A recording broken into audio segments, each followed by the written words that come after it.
এবং আজকের বাংলাদেশের সুধী সমাজ ওলামা মাশায়েখরা যে অনুভব করছেন, যে কথা দীর্ঘ 3 বছর যাবৎ প্রেস ক্লাবের চত্বর থেকে, রাজধানী ঢাকার রাজপথ থেকে, সংবাদপত্রে এবং হযরত সাহেব কবুলার বিবৃতি নিয়ে যেই কথা বলে এসেছেন, এটা চূড়ান্ত অবস্থায় এসে পৌঁছেছে। আজকে তাই এই সম্মেলনে তারা বলছেন, আমিও বলছি যে ঢাকায় অবশ্যই মাদ্রাসা শিক্ষার ফাজিল কামেলকে স্বীকৃতি এবং মাস্টার আর ব্যাচেলর ডিগ্রি দেওয়ার জন্য আলাদা ইসলামী আরবি বিশ্ববিদ্যালয় চাই। এটা আমরা দাবি আগেও করছি, আজকের এই সম্মেলন থেকে এটা আমরা করছি। কারণ কথা বলার টাইম নেই।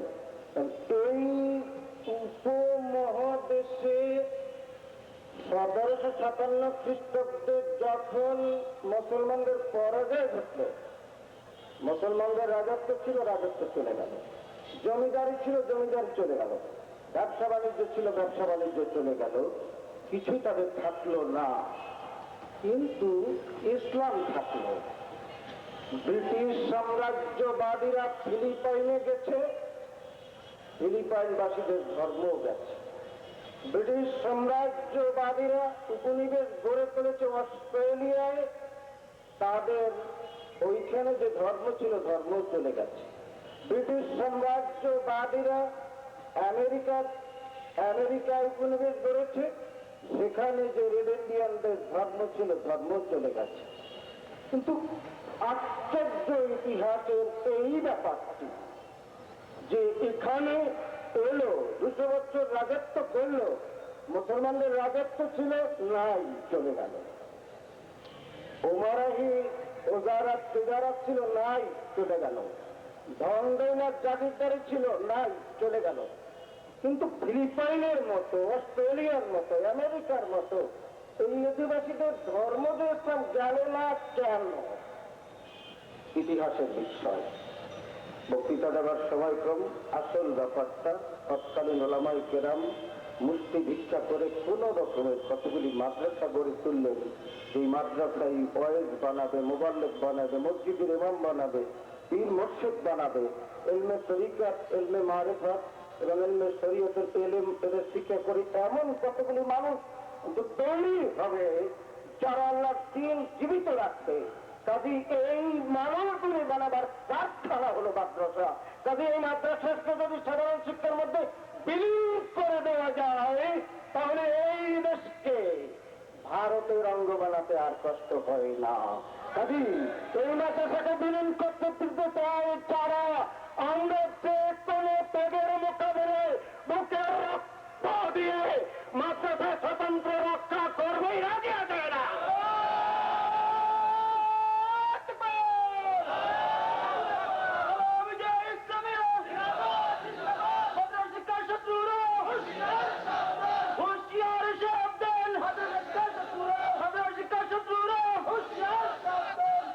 এই যেমন একটা দিক, পজিটিভ দিক যে আমরা চাই, আর নেগেটিভ দিকটা হলো এই মদিনায় তৈবা থেকে শুরু 1500 বছর পর্যন্ত এই আলেম বানাবার কারখানা বন্ধ করতে পারে নাই। মন্ত্রী পরিষদ হোক আর যে পরিষদ হোক, আর কমিটির মধ্যে আমাদের মাওলানা নিজামী থাকুন আর মুজাহিদি থাকুন, যে কমিটিতে সিদ্ধান্ত হয়েছে, যারাই থাকুন না কেন, সাধারণ শিক্ষার মধ্যে মাদ্রাসা শিক্ষা লীন করে দেওয়ার এই ষড়যন্ত্র যদি কার্যকারী করে, নেগেটিভ দিক আর সমুদ্র হিমাচল এদেশে শাহজালালের অনুসারীরা এখনো আছে, সাধারণের অনুসারীরা এখনো আছে, খানজাহানের অনুসারীরা এখনো আছে, আল্লামা জৈনপুরী কারামতালের সব শিষ্যরা এখনো আছে, ফুরফুরার হযরত মাওলানা আবু বকর সিদ্দিকী রুহানী আওলাদেরা এখনো আছে। কাজেই তোমাদের এই ষড়যন্ত্র শাহজালাল, শাহ ফরান, শাহ মখদুম, শাহ সুলতান, হযরত কারামত আলী জৌনপুরি, নেসারউদ্দিন রহমাতুল্লাহ আলাইহ আর আল্লামা ফুলতলি বুখারী আওলাদেরা বরদাস্ত করিবে, আরো বরদাস্ত করবে। আজ সংগ্রামের জন্য আমরাও প্রস্তুত। আমরা হুকুমত চাই না, রাষ্ট্র চাই না, কিন্তু আমাদের আঘাত দিয়ে রাষ্ট্র ক্ষমতায় থাকতেও পারে না, যাইতেও পারে না। রাষ্ট্র ক্ষমতায় থাকলে বলারা আর রাষ্ট্র ক্ষমতায় জানলে বলারা খবরদার ইসলামী শিক্ষা আর ইসলামের উপরে হাত দিও না। ওই যে তালামিদের ভাইদের স্লোগান, শাহজালালের তলোয়ার গর্জে আর একবার, শাহজালালের তলোয়ার, এই তলোয়ার গর্জিয়া পৃথিবীতে থামবে। 2 নম্বরের কথা শেষ, টাইম কম।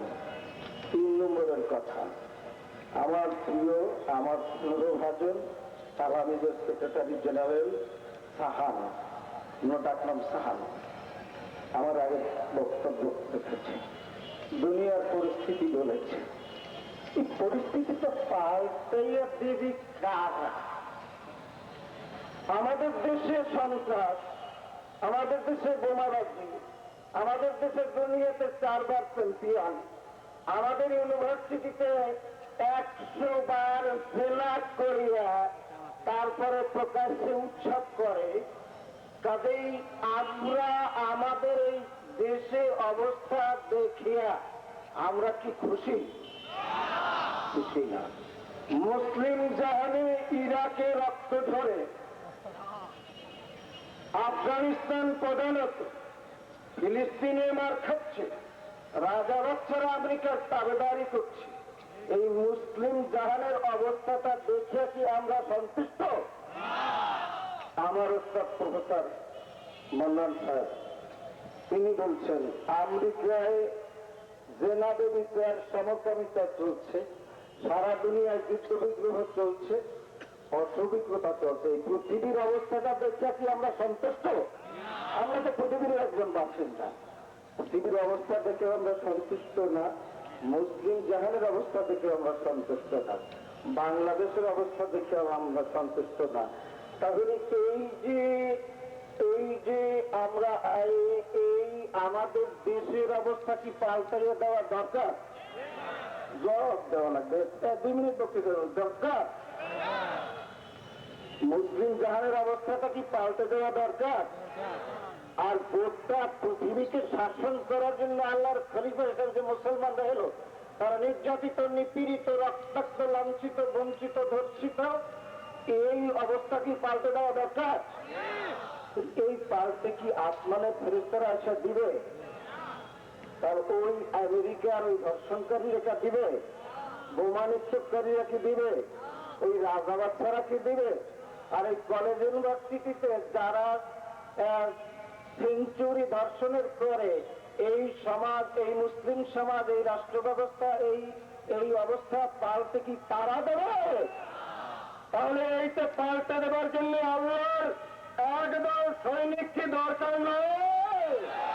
দরকার, দরকার। এমন একদল সৈনিক দরকার যাদের মধ্যে সত্যিকারের দিন আছে। আর সত্যিকারের দিন হাদিসে জিবরিল থেকে আমরা জানি, যাদের পরিপূর্ণভাবে ঈমান ঠিক, যাদের পরিপূর্ণভাবে ইসলাম ঠিক, ঈমানও ঠিক আর ইসলামও ঠিক, তার সঙ্গে ইহসানও ঠিক। 3টা শক্তি একত্রিত হলে মহাশক্তি হয়। চোখের পানি, নাকের পানি, মুখের পানি মিললে দিল নরম, মোনাজাত কবুল। কাটাঙ্গকের প্রমাণ মডিউল চন্দ্রদেবী মিললে চাঁদে নামে। আলফা গামা বিটা মিললে আটম ফোটে। দেহের শক্তি, হৃদয়ের শক্তি, দিমাগের শক্তি মিললে বিরাট শক্তিমান মানুষ, একটা শক্তিমান মানুষ নাই। তেমনি ঈমান আর ইতিকাদ, الإسلام والإحسان أن تعبد الله كأنك تراه এই তিনটা যাদের মধ্যে একসাথ না হয় তাদের তারা সুস্থ সমাজ, সুস্থ দেশ, সুস্থ মুসলিম জাহান, সুন্দর পৃথিবী গড়ে উঠতে পারে। আর তিনটায় একসাথে তালিম দেওয়া হয় তালামিজে ইসলামিয়া। কাজে এইটাকে কেবল ঘরের মধ্যে রাখলে কি চলবে? এইটা এখন এরা সমগ্র বাংলাদেশ কলেজ, ইউনিভার্সিটি, বিশ্ববিদ্যালয়ে, আবার মুসলিম জাহান লন্ডনেও সায়তলার তালামিজা আফসালার আমেরিকায়ও আছে। তাই গোটা দুনিয়ায় এই শক্তি নিয়ে এই কাফেলাকে আরো মজবুত করে তোলা কি দরকার? মনে হয় না যেরকম আওয়াজ দিতে দরকার।